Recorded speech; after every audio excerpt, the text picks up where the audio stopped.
nous trouvé qu'il est important qu'il nous fasse une plateforme qui à la fois regroupe citoyens et ONG, parce que pendant 40 ans, nous avons l'impression que problème domestic violence, il ne prie pas différent du monde, mais isolé, de façon isolée.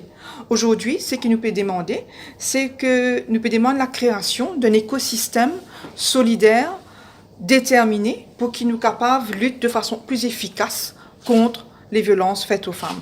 Because un écosystème dans lequel, évidemment, oui, le gouvernement, la justice, les citoyens, les ONG et le législatif. Donc, c'est vraiment un écosystème qui nous peut envie de créer aujourd'hui. Et c'est pour ça que cette plateforme-là regroupe citoyens et ONG. Nos rôles, pour certainement pas pour substituer nous aux ONG qui font un travail formidable sur le terrain. Nous, bien clair, nous, dans une mission de plaidoyer. Parce qu'il faut amplifier la voix des ONG qui sont en train de travailler sur le terrain. Ça, c'est extrêmement important.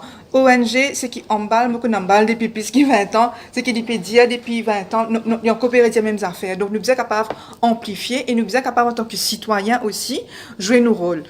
Jouer nos rôles de citoyens pourquoi? Parce que nous contribuons à l'économie de ce pays. Parce que les femmes sont 52% de la population et 50% de la force économique de ce pays. Et que nous votons, nous payons taxes. Donc, à ce titre, nous sommes capables de nous la voix sur une question qui est aujourd'hui une cause nationale pour nous. Donc, c'est la raison pour laquelle la plateforme se voudra surtout une plateforme de plaidoyer.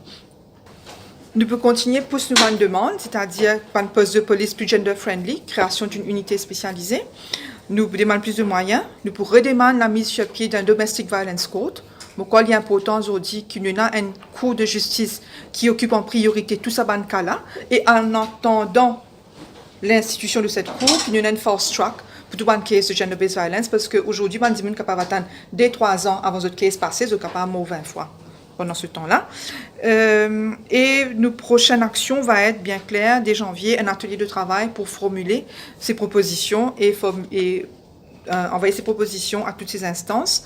Mais plus rapidement, plus concrètement, c'est que nous envie renforcer la plateforme avec d'autres citoyens, les médias, les syndicats, les entreprises, les artistes, parce qu'on veut une voix de la société civile qui est plus forte, plus engagée, et on veut surtout qu'à la fin, nous gagnons un engagement collectif et national pour une meilleure prise en charge des victimes.